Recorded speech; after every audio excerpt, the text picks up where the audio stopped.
Huzaifah Al-Yamani adalah salah seorang sahabat Rasulullah sallallahu alaihi wasallam. Bapa Huzaifah Al-Yaman adalah seorang penduduk Makkah dari suku Abbas. Kemudian Al-Yaman berpindah ke Madinah dan menjadi sekutu kepada suku kaum Bani Al-Athal. Ibunya pula berasal dari suku kaum ini. Huzaifah Al-Yamani digelar sebagai penyimpan rahsia Nabi. Ketika perang Khandaq, Nabi SAW mengarahkan beliau menjadi perisik untuk mengetahui strategi musuh tentera Islam pada ketika itu, iaitu kaum Quraisy. Beliau menjalankan perintah Rasul dengan menyamar sebagai salah seorang tentera musuh. Tindakan ini membantu tentera Islam setelah mendapat maklumat musuh daripada Huzaifah. Ketika zaman pemerintahan Umar Al-Khattab, beliau dilantik sebagai panglima perang untuk membantu Nu'man ibn Muqarrin dalam peperangan yang dikenali sebagai Perang Nahrawan. Berikutan gugurnya Nu'man ibn Muqarrin di dalam peperangan dan dengan kemenangan tentera Islam di Nahrawan, beliau dilantik menjadi Gubernur Kufah dan Madain. Seterusnya menjadi wakil khalifah di tanah Parsi.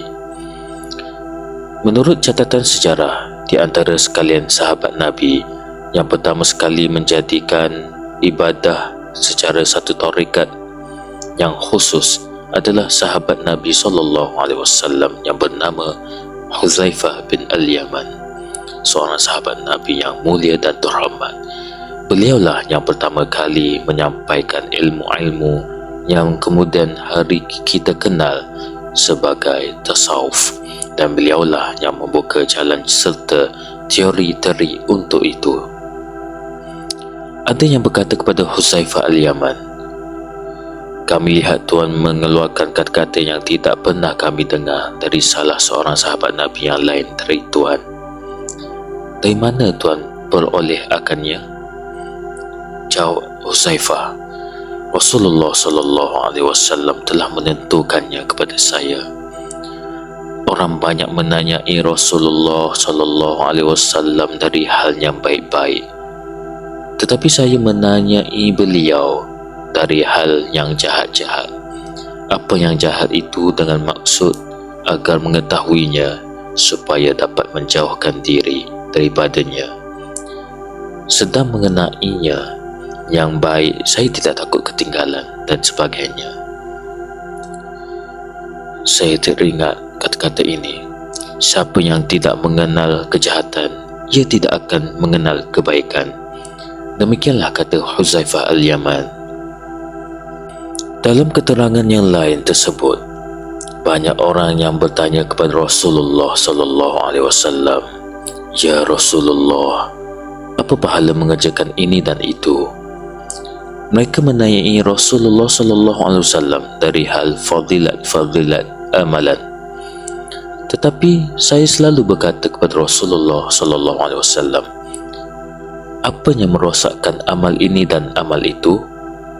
Seraya menanyakan pelbagai perosak-perosak yang akan merosakkan amalan-amalan. Kata seorang ulama tasawuf, Abu Talib Al-Makki, Huzaifah bin Al-Yaman telah ditentukan mempunyai ilmu mengenai orang munafik.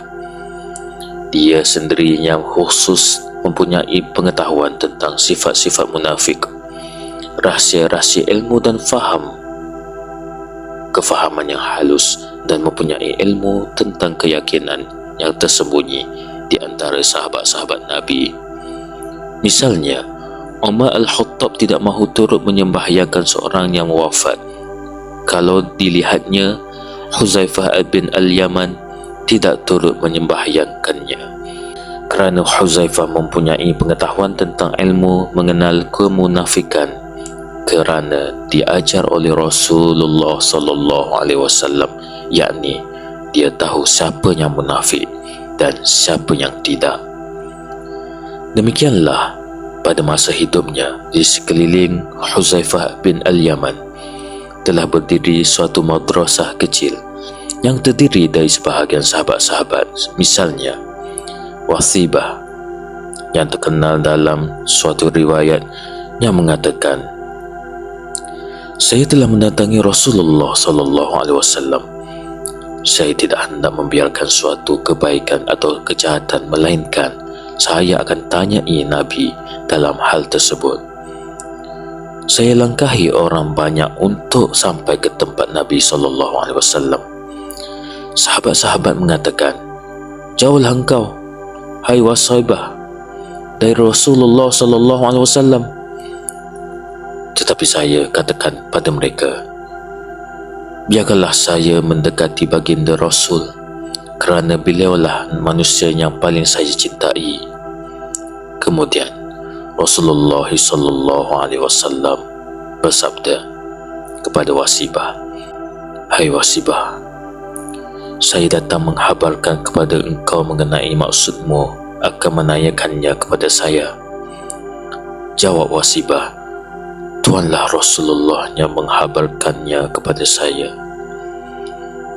Sabda Nabi sallallahu alaihi wasallam, engkau datang hendak menanyakan apakah kebaikan itu dan apakah dosa itu? Benar ya Rasulullah, jawab Wasibah.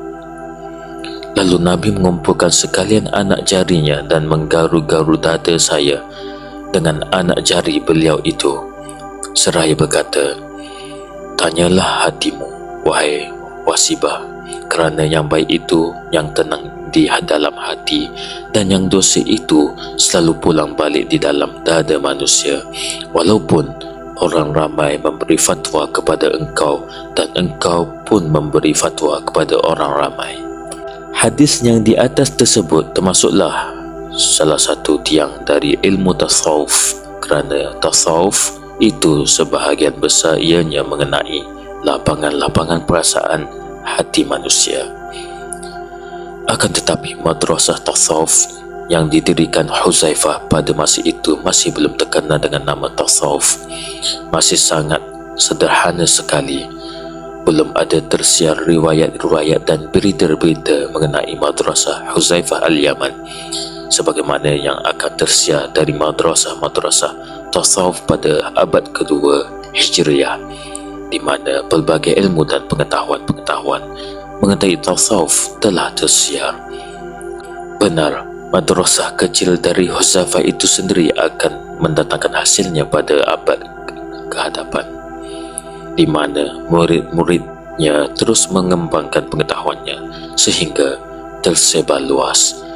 Walaupun demikian, Imam Sufi yang pertama di dalam sejarah Islam ialah Al-Hasan Al-Basri, seorang ulama besar tabi'in, adalah murid beliau dan keluaran madrasah ini. Wallahu a'lam.